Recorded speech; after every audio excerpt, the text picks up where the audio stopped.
Hi friends, எல்லாத்துக்கும் வணக்கங்க. எல்லோரும் எப்படி இருக்கீங்க? இப்போ நான் காட்டிகிட்ருக்கிற மாடு பார்த்திங்கன்னா கையாலோட அம்மா கூட சேர்ந்து தான் அதுவும் கன்சீவ் ஆச்சு. அந்த பீரியடு தாங்க இதுக்கும். இப்போ வந்து பார்த்திங்கன்னா ரெண்டும் ஒரு 5 நாள் முன்ன பின்ன வித்தியாசத்தில் தான் இருந்தது. இப்போ இதுக்கு பார்த்திங்கன்னா மடிநோய் அஃபெக்ட் ஆகிடுச்சு. முதலே பால் ஸ்டாப் பண்ணியாச்சு. இருந்தாலும் அந்த மடியில் இருக்கிற ஒரு நேரம் கறந்துட்டு ஒரு நேரம் இதாகும்ல, அந்த பால்லையே இதுக்கு மடிநோய் வந்துருச்சுங்க. டாக்டர் ஆன்டிபயோட்டிக் எல்லாமே கொடுத்துருக்காங்க, க்யூர் ஆயிரும்னு சொல்லியிருக்கிறாங்க. இந்த மாதிரி டைம்லேயும் நம்ம மாடுகளை ரொம்ப கேர்ஃபுல்லாக பார்த்துக்கிறது அவசியம். இப்போ பார்த்திங்கன்னா பால் கறந்துட்ருக்கோம்.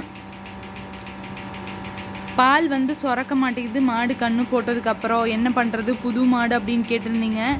கன்றுக்குட்டி இருந்ததுன்னா கண்டிப்பாக கன்றுக்குட்டியை வச்சு சப்ப வைங்க. அப்போ தான் மாடு கொஞ்சம் சொரவி விடும். அதை பக்கத்துலேயே கட்டி அப்புறமா பால் பீச்சுங்க.